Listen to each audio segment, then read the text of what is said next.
All right, hello everyone. I'm really excited to be here at Infra Day and to talk about infrastructure with you all. As my friend here said, I am Dave. I'm head of DevRel at Taiko Labs. This is going to be about a 20-minute talk, but I tried to set up this like timer thing so I'd get a good pace. So if anyone could just let me know if I'm getting close to like 15 minutes, just let me know because I want to give a good opportunity for you guys to ask questions as well. So yeah, at Taiko we build a ZK-Rollup or a ZK-EVM.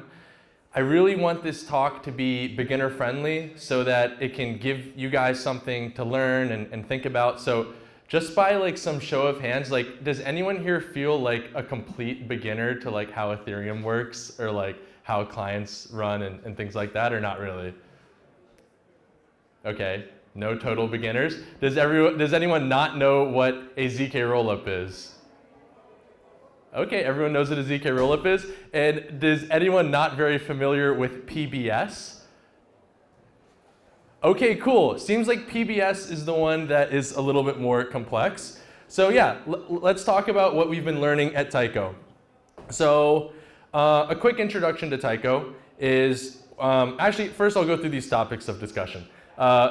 First of all, we're going to talk about a lot of things, but the main thing we're going to be talking about is actually PBS. And so I'll have to describe what that is, but all of the cool learnings that we've kind of had relate to PBS in some way, in some kind of interesting way. So we'll talk about that. We'll also talk about what a rollup is. It seems like you guys already know, so I'll just breeze through that slide. And then we'll talk about two special roles that we've seen on Taiko, which is a block proposer and a block prover. And on Taiko, these are both permissionless roles. So anybody can do it. Anyone can propose a block, anyone can prove a block. It's a pretty unique part of our rollup. Okay, this is the what is a rollup. Since you guys mainly already know, I'll be quick here. Essentially, people create transactions. This is in a transaction pool or a mempool. Somebody looks at those transactions, they order them in an economically profitable way for themselves.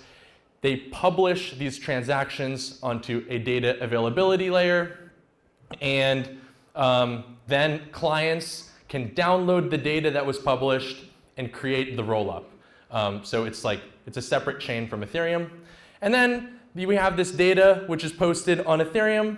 People can download it and create the rollup. And then we have these other actors, these provers, which go ahead and they prove the state transition of that data which is posted to the L1. And as I said, these roles of publishing the data and verifying the data on Taiko, these are permissionless. And of course, deriving the data is permissionless too, because you can run an Ethereum node.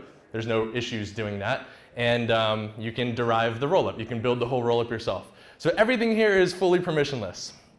All right, let's talk about what that means. So what is a permissionless rollup? Okay, so a rollup, as we know, is defined by the contract which is deployed on the data availability layer. So everyone has got one of these. They've got a contract that controls what the rollup is on L1. Now, we'll say that there's like these two simple functions that it might support. One is propose a block, and the other is prove a block. Now, if you are a traditional rollup where you have like a sequencer, as I kind of put right up here, then on that propose block function, there's like a little modifier which is like only from sequencer. So you can publish data to this rollup only if you're from the sequencer address or some whitelisted address. That's how most rollups work. At Taiko, we don't have any sequencer. Anybody can propose a block. There's no only from certain amount of addresses. And this causes like some problems that I want to share about, like learnings from. Just letting anybody just go wild and like propose a block to our rollup. The second thing is proving a block, you know, if it's whitelisted or not. For us, and I think perhaps for other rollups as well, it's everyone's trying to move to this more decentralized thing. So I think over time, and especially for proving, it'll be a community or a permissionless task. Yeah, so this is also referred to just for the buzzword as a based rollup.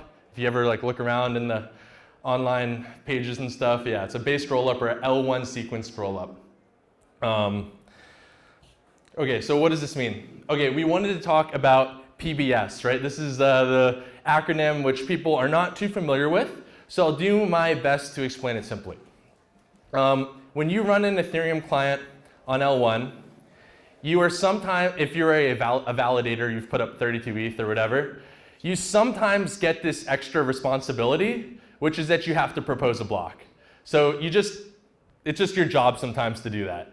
And when you have that role, that block has a lot of economic opportunity in it. You can decide what transactions you want to put in the block. You can decide on what order you want those transactions to be in. And you can put your own transactions in there. So your role at this random moment in time that happens every 12 seconds on Ethereum, this opportunity that you have is really valuable, actually. And the thing is because it's valuable, it presents some risk of centralization to the protocol, to the main Ethereum protocol, because people want that money. They want this opportunity. So PBS stands for Proposer Builder Separation. And the role that I just told you about is when a Ethereum client or validator gets to become a proposer. Well, we actually decided, and this is a little bit too much to go into, and I'm not an expert on it, but we decided we don't want proposers to really have to worry too much about how to build this really nice block. We want to just kind of be like, proposers are really dumb, and be like, I want to, yeah, I'll just let someone else do it, and they're willing to pay me this much money, and I'll let some other people figure out how to build a nice looking block. So it's just this idea of separating out roles, this proposer role and this role of ordering transactions and building a really profitable block. And this exists on Ethereum today as in practice as a technology called MEV-Boost, which is developed by a team called Flashbots. And I believe 85% or 90% of Ethereum blocks are like from like MEV-Boost. Like everyone's running MEV-Boost in practice because they earn more money. All right, so yeah, and what MEV-Boost is when you're running that Ethereum validator, sometimes when you get that opportunity to be a proposer, you get to tap into this network of builders, which give you these really nice blocks. Okay, so why does this matter on L2? And maybe this diagram will help out a little bit as well. So down there, one of my colleagues made this really cute diagram. So down with these little green turtles, you have the L1 validators, right? And then they're getting blocks from these like L1 block builders that are like building the really profitable blocks. They're essentially like buying it off of them. And then you have these people that are like looking for transactions and trying to like extract these like opportunities, these like searchers, okay? So the thing is the problem that I'd like to kind of illustrate first. Maybe this will be a good intro into it. Now, we talked about Taiko and how it's fully permissionless block proposing, right? So let's say you're looking at the L2 mempool, and there's two people that are looking at it, right? And they order it based off of like the highest tip that's paid to them, and another block proposer uses the same strategy.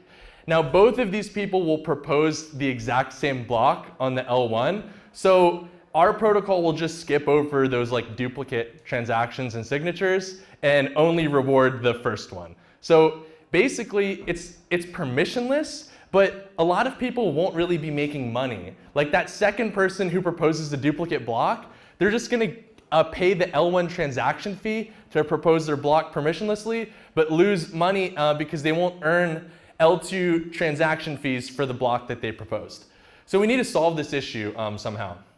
And this is an interesting way to think about it, but essentially when you have a based rollup, you don't have a certain role or a certain person or actor that is elected to propose a block for a slot. That's the thing that's missing here, right? It's that just wild and everyone gets to do it. Well, if we can reuse MEV-Boost in PBS, we can actually have that election process just by means of the person who's able to find the most profitable block. and that's the one that ends up getting elected. Whoops. Yeah, I won't go too much more into detail. Feel free to talk to me after. I don't want to get like too intense here. But essentially, we've got people who are looking at the L2 mempool, they're looking at the L1 mempool, and they're trying to create profitable blocks for these block builders that will end up sending them off to L1 proposers. And the interesting thing is you can pay these block builders as a searcher. If you're someone who's searching for these opportunities in the L1 mempool and the L2 mempool, you can pay that block builder conditionally, right? So there's this like Coinbase address which sends funds to the block builder that includes your bundle, and you can pay them conditionally. So this is like a little bit of like pseudocode that may be hard to read. I'm not sure how good the resolution looks, but essentially, if we can assert some type of pre-state about the L2 before we propose the block, then we can be guaranteed that like that block proposer can make some money. So all we need to do is assert some pre-state like that, hey, I know that I am the first block that's getting proposed, and then the block builder will simulate this transaction. They know that they'll be profitable, and they'll include the block. So everyone will get paid, the searcher, the block builder, etc. All right, now let me talk about this specialized prover role. This is another thing that we learned about from our rollup, and actually, I think this learning is really cool for like protocol designers or anyone that's building dApps and stuff like that. We realized that we don't have to do as much stuff inside of the core protocol as we had thought in the beginning. At first, we had these like staking pools where people could become a prover by staking some TKO, which is our protocol token, and they could enter a pool where they'd be elected to or assigned to prove some blocks. And we just realized that we can do a lot of this stuff off-chain, just like PBS does a lot of things off-chain, and simplify the actual core protocol. So we expect some proof markets to emerge where people are trying to figure out what's the best way to like get people to sign up with their hardware and become a prover and join my proving pool or like proving farm or whatever. I think we're going to see these things kind of emerge on actors figuring out off-chain how to do this efficiently. And our protocol is just really simple. We just need a proof for a block that gets proposed. All right, yeah, so this is the last slide here. I'll just go over conclusions about a little bit of what we talked about. First, we realized that you can delete a lot of code inside of your core protocol probably, and do more stuff off-chain. So over time, we've just noticed that our protocol keeps getting more simple over time. That can give you better security and efficiency as well. The nice thing that, I personally love that we do is based rollups give a lot of value flow back to ETH itself. By not having a sequencer, we don't make any of the MEV that other rollups have by running a sequencer. Anyone can run it. This value flow will go back to like Ethereum holders ultimately once we start distributing that a little more fairly. There's a lot of people working on this like Mev share. There's some ideas like Mev burn as well. And yeah, if you're trying to get involved in this space of like running a prover or like trying to propose blocks and like make some money, then just try to keep in mind these roles that we see emerging, where block proposers really end up just being L1/L2 searchers. And yeah, so yeah, that's pretty much all I had for the presentation. I hope it was educational. And I have time for I think I have time for like any questions that you have at all, beginner, intermediate, like if it's too intermediate or advanced, probably can't, but like I have any questions at all. Thank you.